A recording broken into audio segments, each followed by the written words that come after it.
Hello guys! Welcome back to my channel. Wow!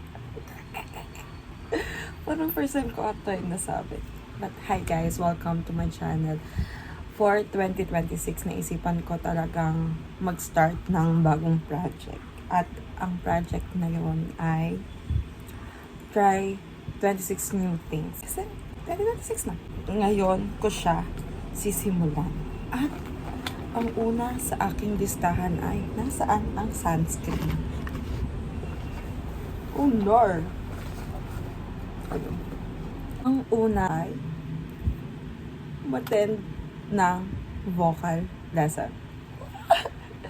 This is a dream come true talaga. Makatry ng vocal lessons from a professional singer or vocal coach. Nung bata ako, sa sobrang pagiging frustrated singer ko, mahilig kasi ako kumanta ng bata ako. Tapos siguro mga around 7 or 8 years old, parang sinasabihan ako ng mga pamilya ko, kaya kumanta, bakit ang boses mo? So parang ako naman, as a kid, na-hurt ako ng bangalo ever. Pero, hindi tayo masasaktan lang, tapos wala tayong gagawin. So ang ginawa ko, tuwing umaalis yung tito ko, may computer kasi siya dun sa kwarto niya. So tuwing umaalis siya, nagsisneak in ako, tumataas ako para gamitin yung computer niya habang wala siya. Tapos mag-search ako sa YouTube na how to be a great singer. Wow. Search ako sa YouTube na mga video ng mga vocal coaches. Ganyan. Tapos gagayahin ko yun. Meron pa yung parang proper breathing. Tapos humihiga pa ako sa kama. Tapos talagang tinatry ko talaga siya. Ganun. Tapos nagbumalik lang ako sa talagang pagpa-practice nung etong working na ako. Lagi akong nag-video sa kwarto. Ganun as a practice. Tapos hanggang sa nakaya ko na napapakinggan ko na yung sarili ko sa recording. So nire-record ko na siya. Tapos pinapakinggan ko. Tapos parang dun ko na lang, mas okay pala kung ganting ginawa. Ganyan, blah blah blah. So, medyo nag-improve naman kahit pa paano. Mga naka 5% naman ako sa sariling sa sariling gawa. Naisip ko, why not try it with a professional? Wow. Kaya ito ang gagawin ko. So pupunta na ako doon para nasaan ang concealer. Kinakabahan ako talaga. As in, bubuk ako, sabi ko, okay lang naman po to kahit sa hindi talaga singer, no? Sa feeling singer lang, ganyan. Sabi naman, oo naman, ma'am, welcome dito ang lahat sa mga pilingera, magagaling lahat. I'm just gonna do a quick makeup. Kinakabahan ako, guys. Ayan, okay na yan. Alam niyo naman, kung napanood yun na yung mga previous vlogs ko, ay, hindi ko wala ka nag-lipstick. 3 steps lang talaga ang makeup routine ka.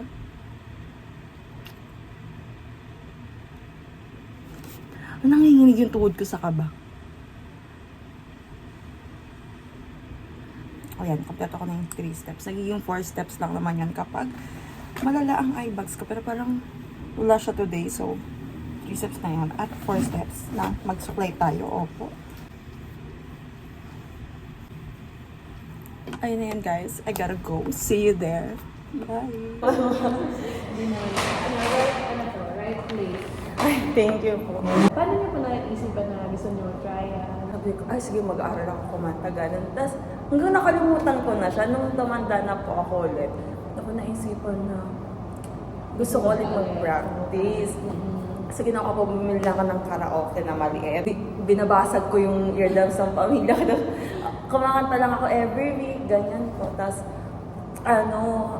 hanggang sa nakakaya ko nang napapakinggan ko na yung boses ko sa recording. Kada kanta ko na nire-record ko na siya. Tapos, pinapakinggan ko na, ganda pa rin ginawa ko. Tapos, katulong naman po mag-improve. Sa lagay na to, Miss Leslie, nag-improve na to. Kaya ako naisip na gusto ko na talaga ng vocal, mag-try ng totoong vocal lesson, hindi yung DIY. Kasi parang lately nga po, yung ginagamit ko yung voice ko na kumakanta ako, ang dali niya agad mapaos. Tapos yung napapansin ko rin po sa mga nire-record ko na kanta, hindi ko nasusustain yung pitch. Kunwari, okay, tapos bilang tataas, tapos pa, oh, maganda ka babango na. Ganon. So, ayun po yung So, first thing first is kailangan mo i-consider yung time, yung progress. Then, don't feel frustrated if hindi mo siya nakuha. For example, if you enroll, tapos sa first time medyo hindi mo siya nakuha, that's okay because it's part of the progress talaga. So, you need to tap yourself for it to be ready with that. You just need to try. So, right now, I think, okay, I mean, valid yung reason bakit ka nahihiya. Kasi totoo naman yun. Sa mga first meet talaga, medyo mahihiya ka to sing out.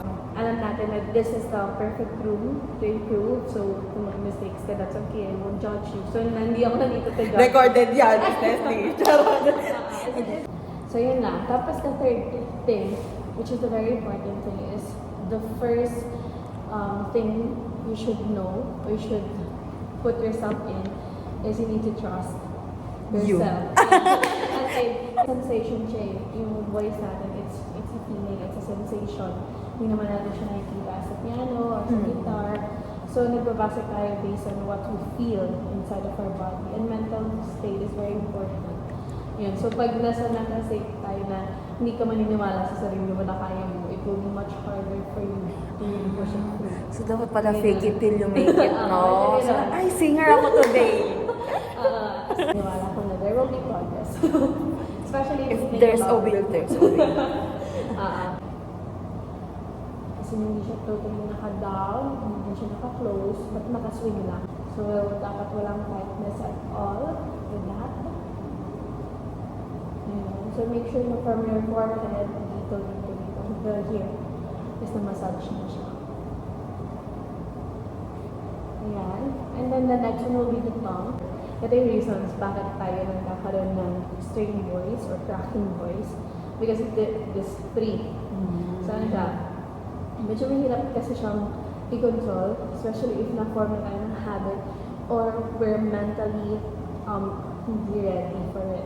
Hindi rin siya pwedeng tumagalaw na medyo nanginginig. So, dapat it's very smooth. May vibrato na agad. So, dapat very smooth siya. You feel is just your inhalation and exhalation. So, dapat, yan. So, medyo nanginginig siya. Pull it back more. Tapos, later on, ipupush mo pa siya bababa pag medyo nasanay na yung tongue mo. But that's better. Ayan. So, gawin natin sa tongue, hindi siya mag-wiggle, hindi rin siya dapat pointed. Na medyo may pushing.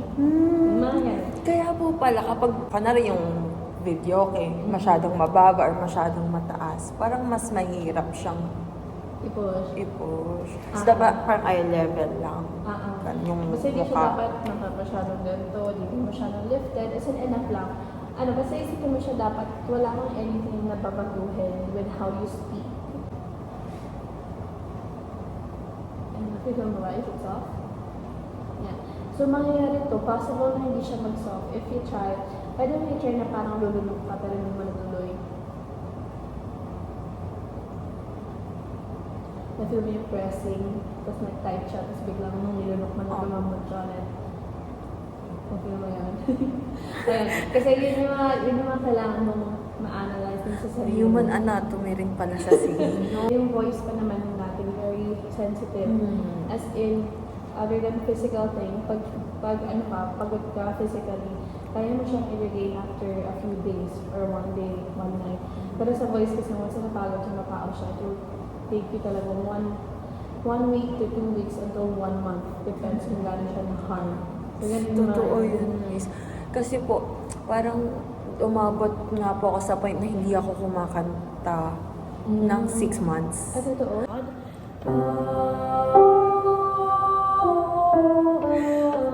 Yeah, let's try it. No? Can you go down? Relax. Wala. Kaya mo yan. O mataas mo sa... Yan. Go. Slide mo. Yan. Yan. May mag-adjust. So, don't worry about it. So, ito yung kinanta mo kanina. Kaya, i-let you slide para pumunta tayo dito sa pinaka. So, can you try? Go up. Yan.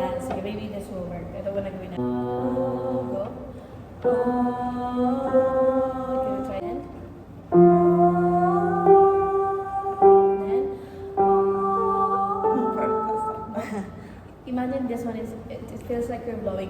Ah, and, or yawning. Like, ah, parang kung nagsasay. Ah, to the end, go. Yes, and then, so very important yun kasi kailangan mag-shift yung voice natin from low register. So yung low, madalas dito siya nag-vibrate sa chest. Can try. Nothing wrong na yung nag-vibrate. Yeah. So kailangan yun kasi yun yung right muscle for that particular note or sound which is mababa. But when you go here, go. Yeah.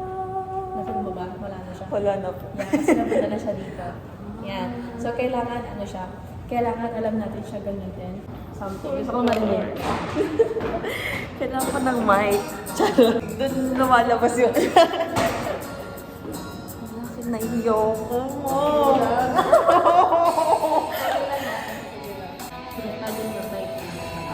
Huwag kang munang magaling.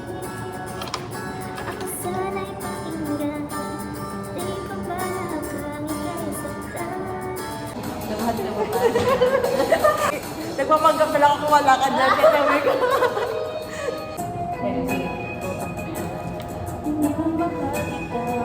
Pero kailangan ko lang mag-isa. Huwag mong isipin. Stay there. Hindi ka naman. One.